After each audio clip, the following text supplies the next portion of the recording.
पतित पावन परम करुणामय परम आराध्यतम श्री गुरुदेव नित्य लीला प्रविष्टोम विष्णुपाद परमहंस परिव्राजकाचार्य अष्टोत्तर शतश्री श्रीमद् श्रील भक्ति वल्लभ तीर्थ गोस्वामी महाराज जी के अभय चरण में असंख्य कोटि साष्टांग दंडवत प्रणाम करते हुए उनकी अहेतु की कृपा प्रार्थना करता हूँ।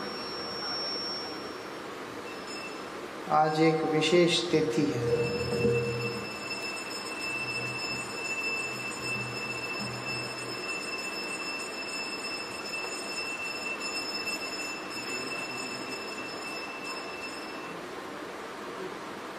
क्या है? हमारे पूर्व आचार्य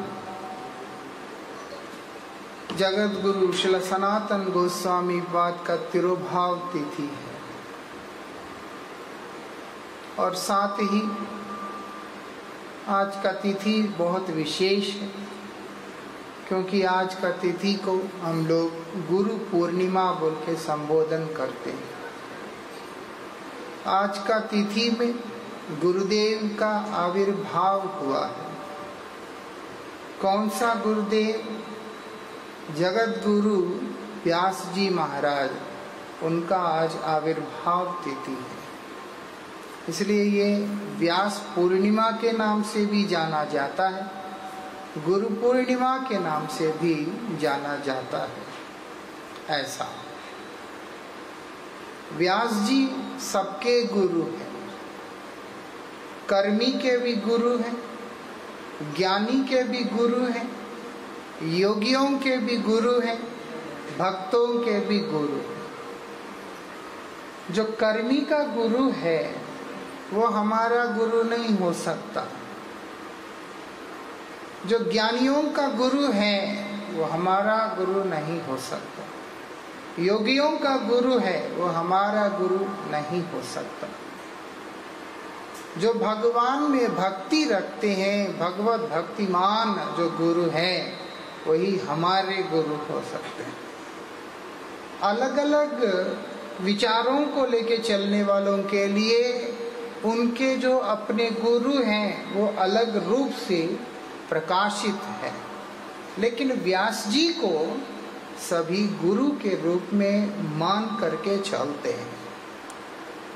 व्यासदेव जी को अगर हम लोग अलग करते हैं तो शास्त्र बोलकर हमारे लिए कोई चीज हो ही नहीं सकता। ऐसा जितने भी शास्त्र है उन सब को विस्तार करने वाले व्यास जी महाराज, उन सब को लिपिबद्ध करने वाले व्यास जी महाराज। उसके पूर्व में नहीं था। व्यास जी के पूर्व में कुछ लिखा हुआ नहीं था। सब श्रुति मतलब श्रवण करके उसको धारण करके वो लोग श्रुतिधर हुआ करते थे। वो लोग सब उसको श्रवण करके उसको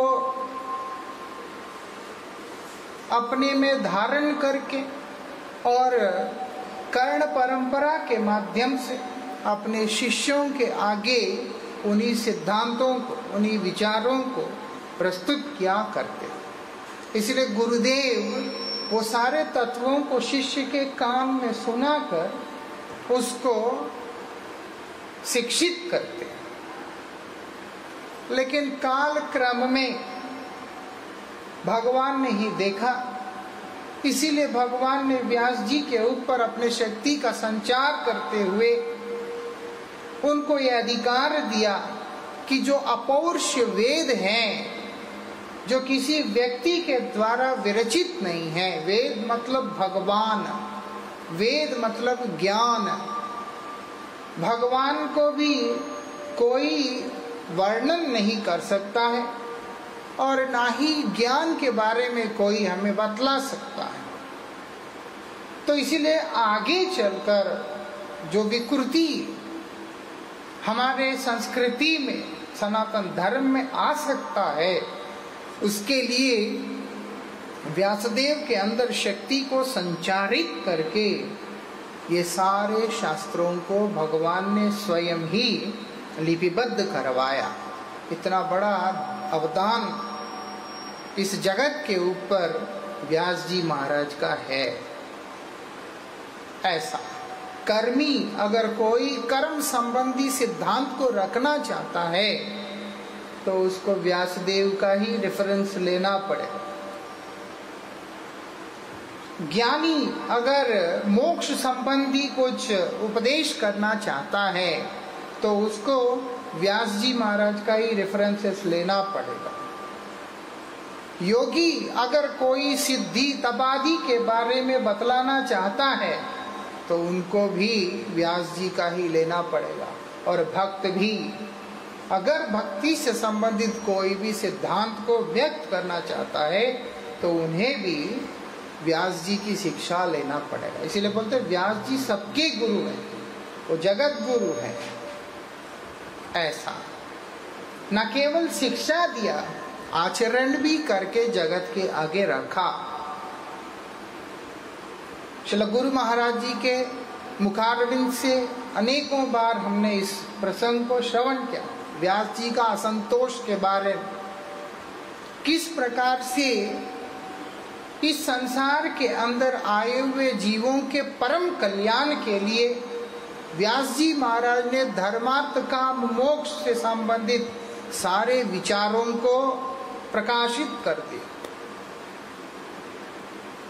लेकिन बहुत उदास रहते, इतना महान कार्य करने के बाद भी एक उदासी उनको छाया हुआ रहता है। जब वो उदासी का पराकाष्ठा पे पहुंचा, जब वो उसको सहन नहीं कर पाए तो वो अपने गुरुपाद पद्म को स्मरण कर रहे हैं।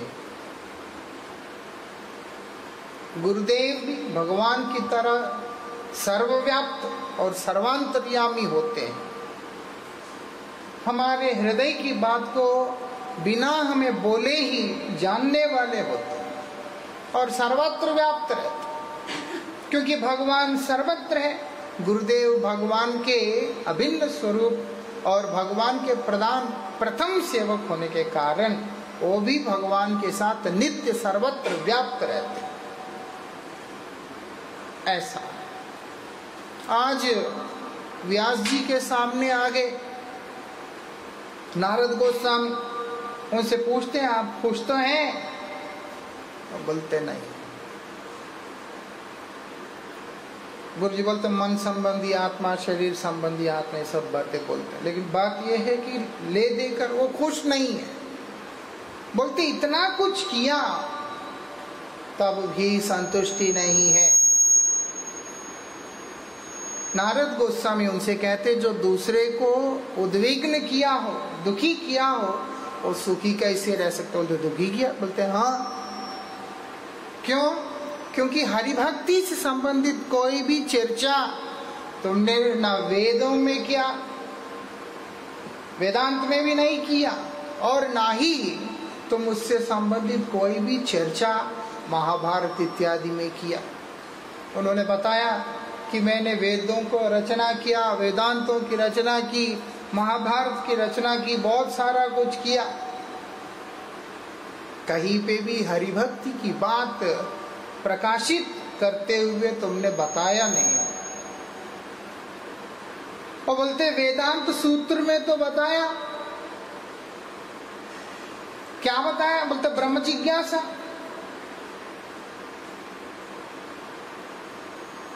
और क्या बोलते शेष में अनावृत्ति शब्दार्थ। और बोलते भगवान के बारे में, उनकी भक्ति के बारे में तो नहीं बताया, शब्द बता दिया। वो शब्द कौन सा है? श्रील भक्ति गोसाई महाराज इसके ऊपर विशेष रूप से बोला करते थे। वो बोलते बताया तो है, लेकिन बोलते शब्द कौन सा है वो बताया नहीं है वो। इसीलिए उसके बाद बोलते हैं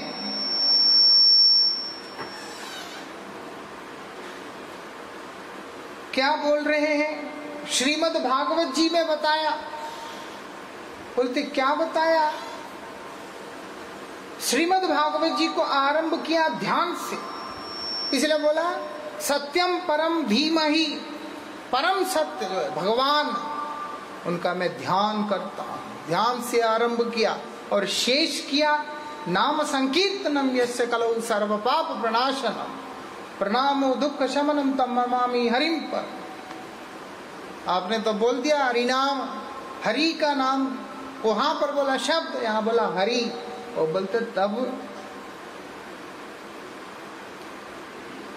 वैसे देखा जाए उसके बाद ही उनको शांति मिली है, लेकिन श्रील महाराज जी उसको और भी आगे लेके जाते हैं। वो क्या है? चैतन्य महाप्रभु की शिक्षा की ओर। इसलिए वो बोलते हैं परम विजयते श्री कृष्ण संकीर्तन, वो बोलते हैं कृष्ण संकीर्तन ऐसा, क्योंकि हरि शब्द के भी अनेक अर्थ निकलते हैं। इसलिए यहां पर बताया इसी बात को कि नाम संकीर्तन क्या होता है। वो जितने भी कलमश होते हैं व्यक्ति के जीवन में, वो सबको ध्वंस कर देने वाला होता है। सर्व पाप प्रणाश, प्रणामो दुख शमन तम नमामि हरिम परम। भगवान का नाम जो है दुखों का शमन करने वाला है, ऐसे करके वहां पर बताया। इसीलिए व्यास जी को नारद गोस्वामी ने विशेष रूप से भगवान का महिमा को ही कीर्तन करते हुए उन्होंने ग्रंथ की रचना का आदेश दिया। उन्होंने पहले कहा था अगर आप कहते हो कि कृष्ण की महिमा का कीर्तन ही मैंने करना है, वो तो मैंने महाभारत में किया, लेकिन बोलते वहां तुम्हारा उद्देश्य मोक्ष था।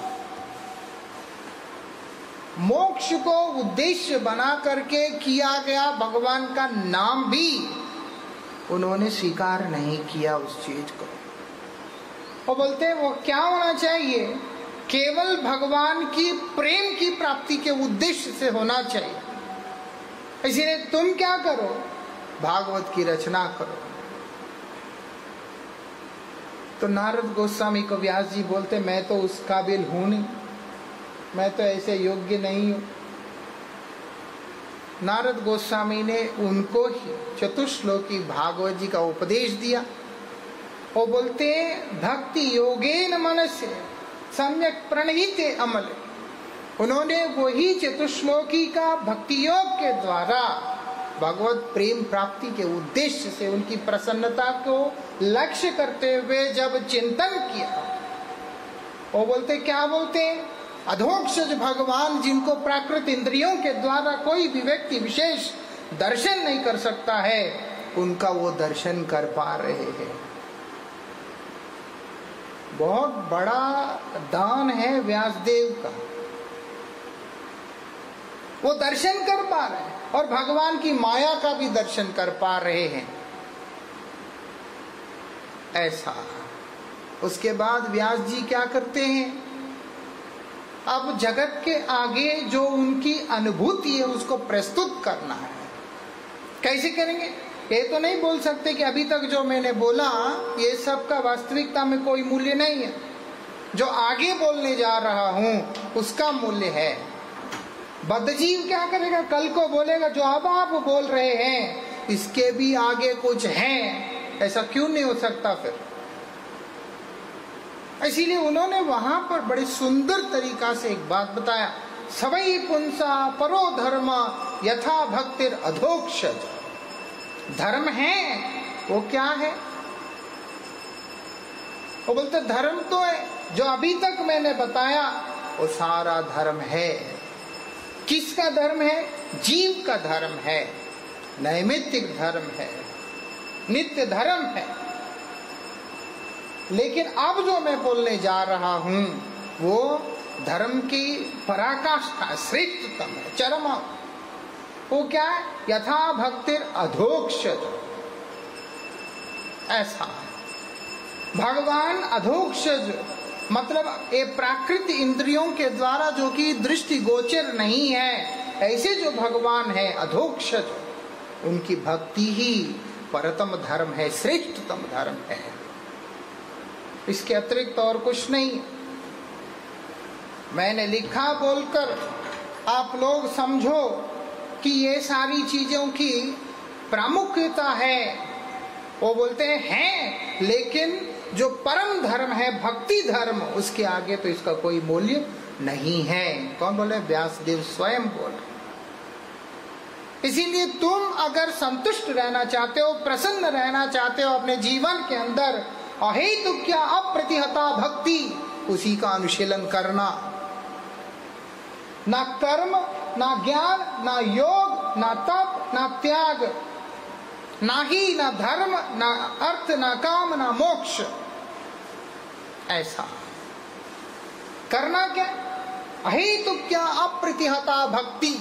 अहेतु की भक्ति मतलब केवल मात्र गोविंद ही जिस भक्ति का हेतु है। कई लोग भजन करते हैं पुण्य के लिए करते हैं, कई लोग भजन करते हैं मोक्ष के लिए करते हैं, कई लोग भजन करते हैं सिद्धि के लिए करते हैं, और कई तरह के विचारों को लेके करते हैं। लेकिन यहाँ पर बता रहे हैं, वो बोलते हैं अहेतु की भक्ति मतलब केवल भगवान ही जिस भक्ति का उद्देश्य है, केंद्र है, उस तरह का भक्ति को करने के लिए बोल रहे हैं।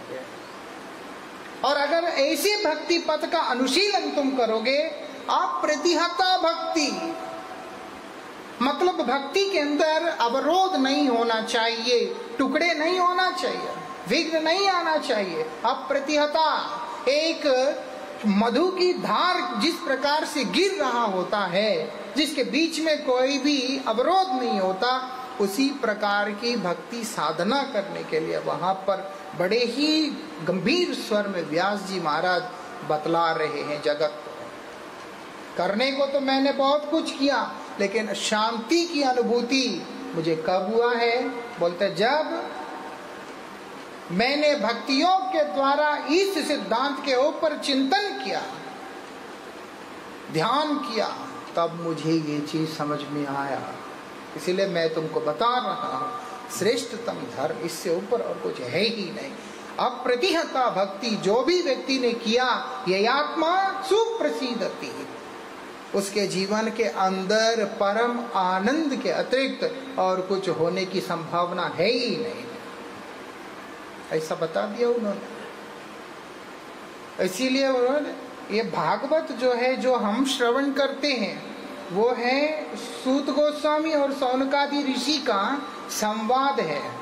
ये वास्तविकता में एक संहिता है, परमहंसों के द्वारा विभिन्न प्रकार के भक्ति सिद्धांतों को एक स्थान पर एकत्रित किया हुआ जो तत्व है, वही श्रीमद् भागवत है। इसीलिए कई सारी चीजें ऊपर नीचे होते रहते। व्यास जी महाराज ने भागवत अध्ययन करने वाले साधक को बता दिया, किसको समझ में आता है? वो बोलते हैं धर्म प्रोज्जित कैतवोत्र परमो निर्मत्सराणाम सताम वेद्य। कोई सोचेगा कि मुझे भागवत समझ में आ जाएगा, व्यास जी ने लिखा, वो बोलते कदापि संभव नहीं है। सर्वप्रथम धर्मार्थ काम मोक्ष आदि को कूड़ा करकट समझकर बहुत दूर में रखना चाहिए। ऐसा इसलिए बता दिया धर्मार्थ काम मोक्ष को कैतव का, और उसमें भी जो है तार मध्य मोक्ष वांछा कैतव प्रदान, जहां है ते शुद्ध भक्ति है अंतर्धान। जहां पर ये कपटता रहेगा, ये मलिनता हमारे हृदय के अंदर रहेगा, तो भक्ति वहां पर प्रादुर्भूत हो ही नहीं सकती। इसीलिए व्यास जी महाराज सर्वप्रथम ही बता दिया, एक ऐसे शिक्षक है, हर वस्तु से संबंधित ज्ञान इस जगत को देने के बावजूद भी परम कृपालु होकर जो उसमें से मूल सिद्धांत को निकालकर गुरुतर रूप से प्रकाशित करके हमें दिया। बोला तो सब कुछ है, मैं आचरण करोगे तो जो चाहोगे वो पाओगे, लेकिन तुम्हारा मंगल किसमें है? धर्मार्थ का मोक्ष आदि को कूड़ा करकट समझकर एक किनारे में फेंक कर अपने अंदर की मात्सर्यता का भाव को निकाल के जब तुम आगे आओगे, तब तुमको ये चीज समझ में आएगा। निर्मत्सराणाम सताम वेद्य, इसीलिए वहां पर वो वर्ड निर्मत्सर बोल के स्पेसिफाई किया। सताम तो सारे ही है। अब भगवान ने बोल दिया सताम प्रसंगान मम वीर्य संविदो, तुम सत्पुरुषों के पास जाके, महत् पुरुषों के पास जाके, भक्तों के पास जाके मेरे वीर्यवती कथा का चर्चा करो। कौन नहीं मानता अपने आप को सत्पुरुष, कौन नहीं मानता। इसलिए व्यास जी वहां पर स्पेसिफाई कर रहे निर्मत्सराणाम सताम वेद्य। वहां कोई सांप्रदायिक विशेषता नहीं है, विशेषता है मात्सर्यहीन सत्पुरुष होने का। ईर्षा अंदर रखे। और जब हम लोग हरिचर्चा करते हैं, कभी भी भगवत कृपा को अनुभव कर ही नहीं सकते। ये विशेषता है, कोई भी हर एक के लिए लागू होता है। एक ही प्रिंसिपल है शास्त्र का।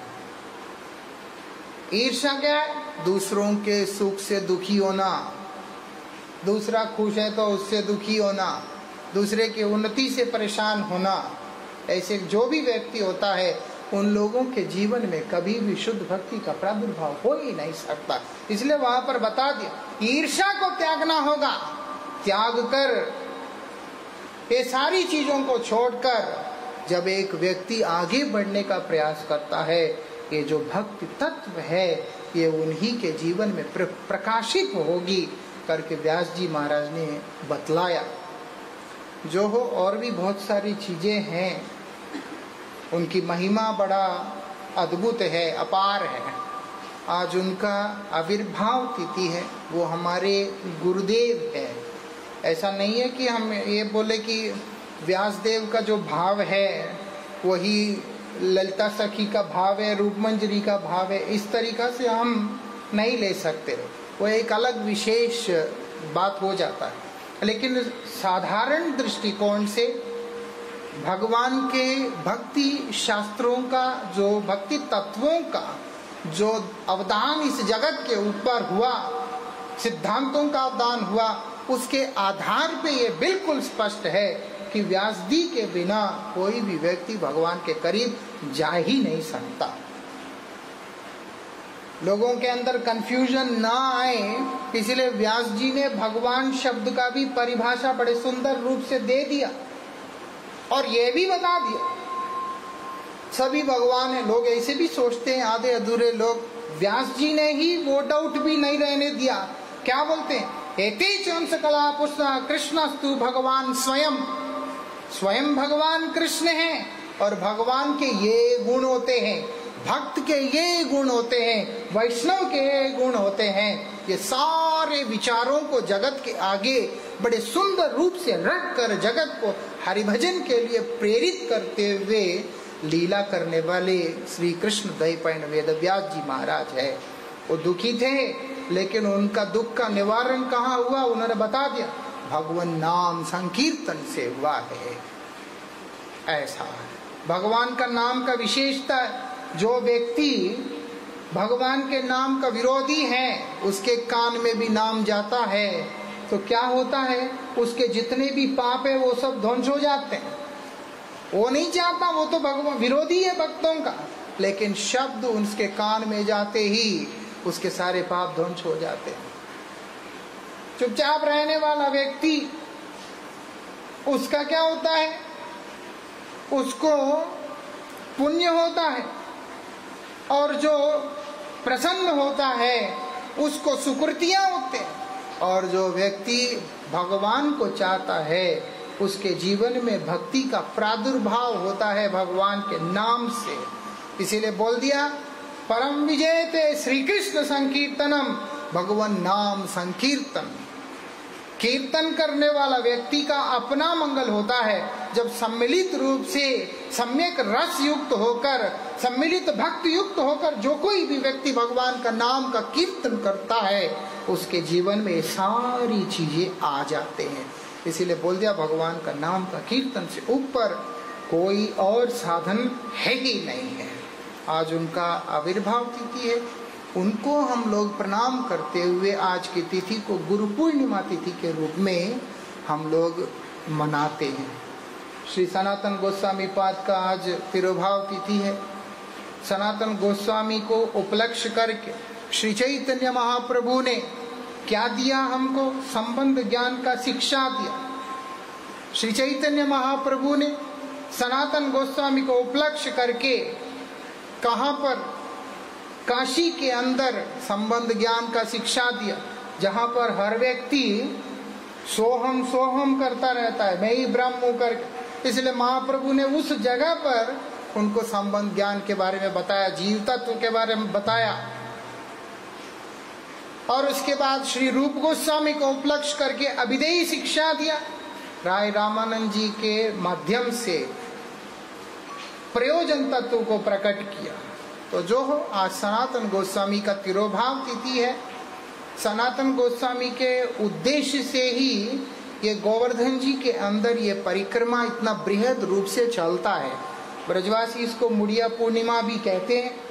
सनातन गोस्वामी का नित्य प्रति नियम हुआ करता था कि वो गिरिराज की परिक्रमा अवश्य ही करेंगे। इतना उनका गिरिराज के प्रति प्रेम और समर्पण है।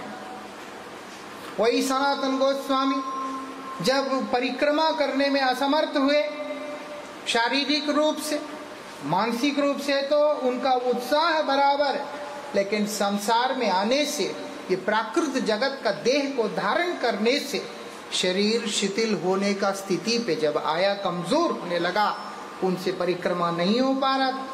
तब भगवान ने कृपा करके गोवर्धन शिला उनको दिया और उसी का परिक्रमा करने को कहा। वो अभी श्री राधा दामोदर जी के मंदिर में है। जैसे हमने पूज्य बाबा जी महाराज जी के मुख से श्रवण किया, किस प्रकार से महादेव स्वयं सनातन गोस्वामी को बोलते कि यही रह के भजन करना, इस स्थान को छोड़ के मत जाना, तुम्हारा वियोग हमसे सहा नहीं जाएगा। महादेव को भी अपने भक्ति के द्वारा उन्होंने आकर्षित करके उनके हृदय में बांध के रख दिया। ऐसे महान जो व्यक्तित्व है सनातन गोस्वामी, उन्होंने जब शरीर छोड़ा, वो ब्रजवासियों के प्रिय जो महापुरुष हैं उनमें से एक हैं। ब्रजवासी सनातन गोस्वामी को अपना समझते हैं, हाँ, अपना बाबा के रूप में मानते हैं। ब्रजवासी ऐसे होते हैं, वो लोग, कई ऐसे संत हुए जिनको वो लोग अपना मानते हैं। सनातन गोस्वामी को उन्हीं में से एक देखते हैं। इसलिए जब सनातन गोस्वामी ने अपने इस संसार को त्याग किया, उस समय सारे ब्रजवासी मुंडन करके सनातन गोस्वामी के श्रीअंग को कंधे पे लेकर पूरा गिरिराज जी की परिक्रमा किया। तब से मुड़िया पूनम मेले के रूप में मशहूर भी हो गया। जो हो, आज उनका तिरुभाव तिथि है।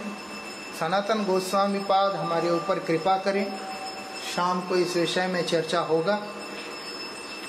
श्री व्यासदेव जी हमारे ऊपर कृपा करें।